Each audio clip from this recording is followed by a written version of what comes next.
Great discussion on last week's video, how not to be overwhelmed with all of the health habits being put together, but knowing that they all need to be in place helping each other. We're going to dive into some answers. I'm going to share with you some answers.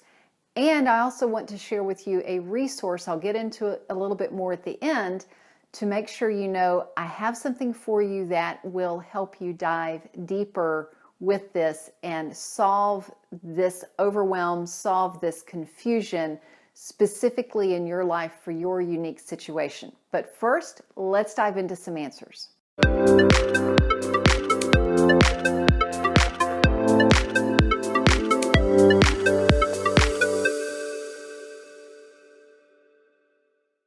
Welcome, I'm Sheri Traxler with ViREO Life, author of Go Forward, 28 Days to Eat, Move, and Enjoy Life God's Way.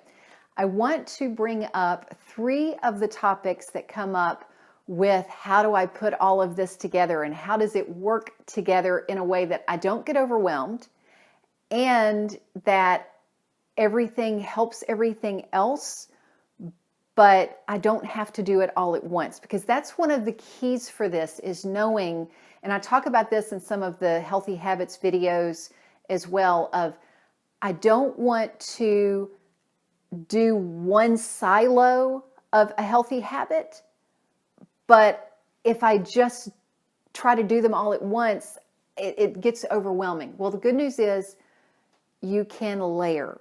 You can do one for a week or 2. Get that practice going and then do the next layer. You're not going to have that habit completely in place in 1 or 2 weeks or even 3 weeks or 4 weeks. We know that from research. If you are changing a lifestyle, it's going to take a longer term process. However, that longer term process means you can baby step things in, you can have a coach handhold you through that process so that it then does become a lifelong habit that is truly a habit. You don't have to think about it, because that's the essence of a habit, is you do it automatically without all this effort around it to get yourself to do it. So in the resource, which I'll go ahead and give you a little bit of a heads up, it's a coaching group that is going to be a virtual coaching group. We aren't going to be meeting in person. And for 1 month, it's a 1-month small group, limited number of people so that I really get to support each person. And we're going to be doing it around the book, Go Forward, 28 Days to Eat, Move, and Enjoy Life God's Way. So I want to walk you through 3 of the answers for putting these things in place. Now, this book is based on scripture. It's based on verses out of the Bible. You do not have to be a Christian to do this study, because even though it's based on certain scriptures, the information that I teach you in here is applicable for anyone in any scenario. So this is a scripture verse out of the book of Ruth, which is in the Old Testament. And background on the story with this, Ruth and Boaz. Okay, Ruth had a crush on Boaz. Kind of, sort of, is the way this, we kind of look at it that way. And Boaz eventually, he noticed her, or maybe it was that way first. He noticed her, but anyway, they ended up getting married. But in this whole time that they were kind of eyeing each other, she happened to be a field worker in his field. So he owns all this land, owns these fields. She is a field worker, and he's like, oh no, you're not going to go eat with those other field workers. You come over here. So Boaz said to Ruth at mealtime, come here and eat of the bread and dip your piece of bread in the vinegar. So she sat beside the reapers, and he passed parched grain to her. And she ate. This is the part I want us to pay attention to with intuitive eating. She ate and was satisfied and kept some back. When we eat, too often we think, I need to clean my plate, or we actually had somebody over for dinner one time and he left like 1 or 2 bites of something, and I didn't ask about it. He just made the comment, I always make a point to leave a couple of bites on my plate and not finish my plate. And I'm thinking, well, that's an external rule. What if you were physically hungry and needed it? Or what if you were actually full 10 bites ago? Why did you go ahead and just leave the 2 bites? Why didn't you leave 10? It's yet another diet rule, but I didn't go into that with him. He was our dinner guest. But Ruth, being Boaz's lunchtime guest, she ate and was satisfied and kept some back. So she was, number one, she was satisfied. She did not stop eating thinking, oh, I've had enough calories. I've had enough fat grams. I've had enough carb grams. She ate until she was no longer hungry.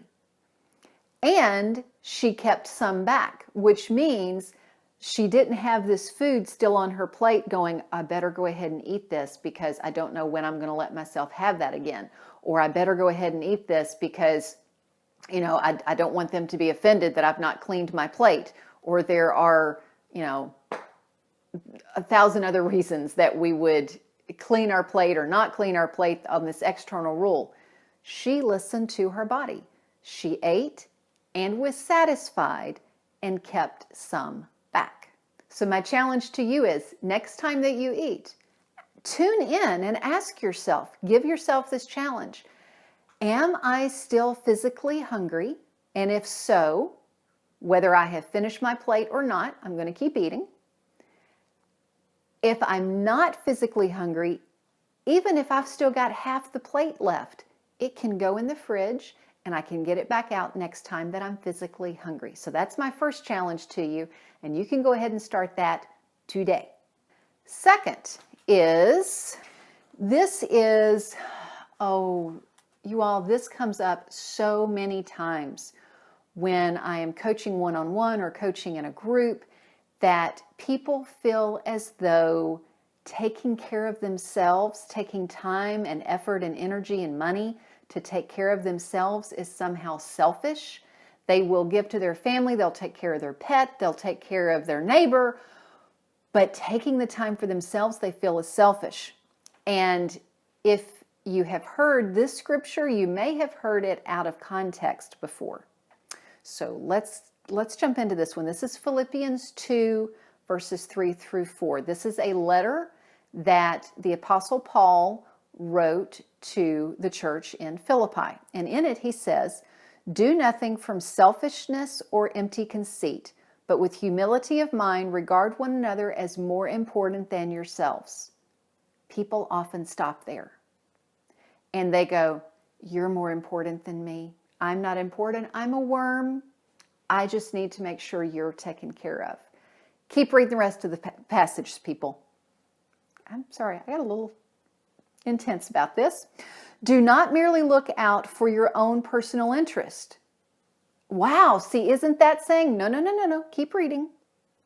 But also for the interest of others. That last part again, do not merely look out for your own interest, but also for the interest of others.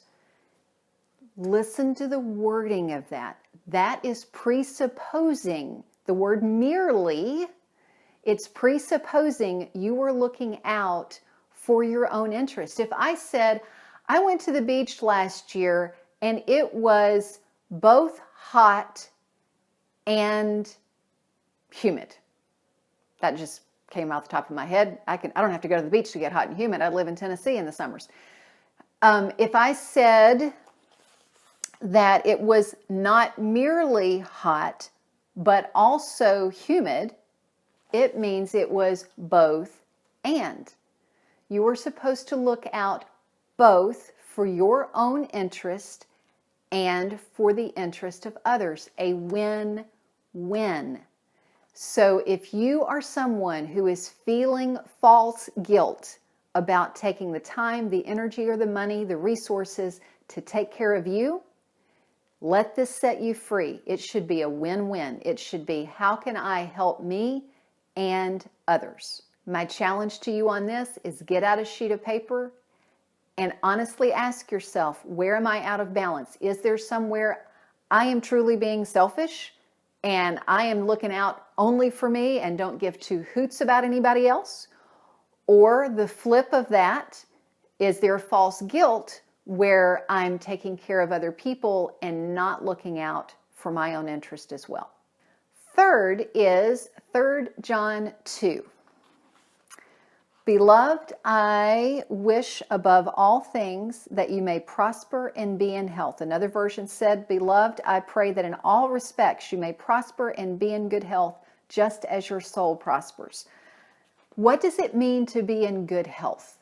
Think about that for a moment. And I'm going to read off some of the list from in here. In good health probably means for you alert and energetic, beneficial relationships, enjoy life and a sense of well-being, excellent posture. Everybody straightens up when I say that. I even caught myself doing it a little bit. Few or no aches and pains, good bone density, good digestion, happy, a high self-confidence, normal blood pressure, normal cholesterol and triglycerides, and normal weight, organs and systems all functioning well, a peaceful mind in managing stress, physical endurance, preventing various diseases, strong and flexible in your muscular system, a strong immune system, which recently that's been on everybody's mind, having a strong immune system. I have good news for you. There is one thing that we know, research shows consistently, does every single one of those things that I listed. You want to take a guess? You've probably already typed it in the comments. Exercise. Physical activity. So my challenge to you with this one is to look in your schedule and find some places that you can move for 10 minutes, for 30 minutes. Find some places that you can move on a regular basis. If this resonates with you and you want to dive deeper, I do want to let you know, send me an email and I'll send you all the details about it. But starting April the 9th, I'm going to be starting a small group virtual coaching group using the book Go Forward 28 Days to Eat, Move, and Enjoy Life God's Way. I'll send you all the details about it, answer all your questions about it. Just shoot me an email. But the thing you do need to know is 2 things. 1, the deadline is April the 9th. And 2, because I want to give good support to everybody in the group, it is going to be a very small group. So very limited seats. So if you are interested, thinking about it, curious, shoot me an email and I will get the details to you. Thanks so much for watching. And until next time, find your path and fulfill your potential.